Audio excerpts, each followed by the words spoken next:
2,000 years ago, the intellectual center of the world was Baghdad. Baghdad. Europe was busy disemboweling heretics at the time. Baghdad was open to all thought at the time, between AD 800 and 1100, around there. If you look at the advances that unfolded in that period, in that location, it includes the invention of algebra. Algebra is an Arabic word. Algorithm is an Arabic word. 2/3 of the stars in the night sky that have names have Arabic names. How does that happen?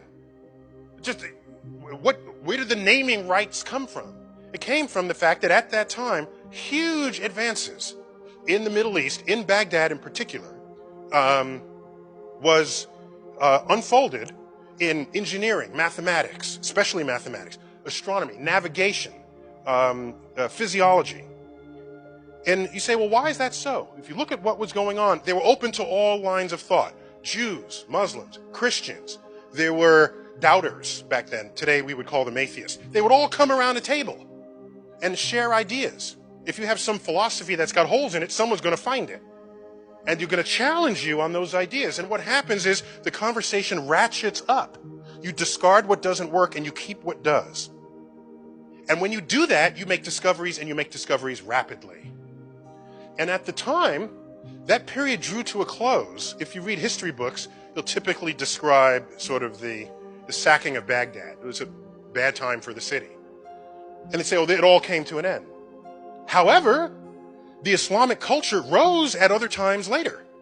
And in those other times, science and engineering discoveries were not a part of it. So we asked, why not? You got the cultural heritage, why doesn't it show up again? And then you got to dig a little deeper from the sacking of Baghdad, and you find out there was a Muslim cleric, Al-Ghazali was his name, who was to Islam what St. Augustine was to Christianity. St. Augustine kind of laid out the rules for how to be a good Christian at the time. A lot of people were practicing it in their own way. He codified it. He was a religious scholar, figured it out according to his own read, told everybody how to behave. There's the book. You follow this, you're a good Christian.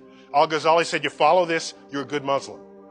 In that text included the assertion, which gained influence socially, but then politically, so then it had power of influence. In there was the assertion that mathematics and the manipulation of numbers was the work of the devil. The entire enterprise collapsed and never recovered. It has not recovered since. If you look at the number of Muslims who have won the Nobel Prize in the sciences, it's 1. Number of Jews who have won the Nobel Prize, 1/4 of all Nobel Prizes in science have been won by Jews. How many Muslims in the world? 1.3 billion. How many Jews in the world? 15 million tops. So you look at what effect the culture of discovery and learning can have on what you discover about the natural world. It's extraordinary. So just because you're making discoveries doesn't mean it's forever.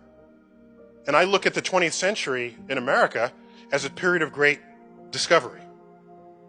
And then I see forces now operating against it. And then I look at the history of the consequences of this, and I see America just simply fading into insignificance. No, it's not off of a cliff. It's just a slope. And every next day you're a little bit further down on the slope. You barely notice it, right? Until one day you can't see over the hill that you just came from. And then you try to make do with what you have down here, and then you find out it's the rest of the world making the inventions and not you. You're trailing, no longer leading. You're not even abreast with what's going on. You're running behind trying to catch up.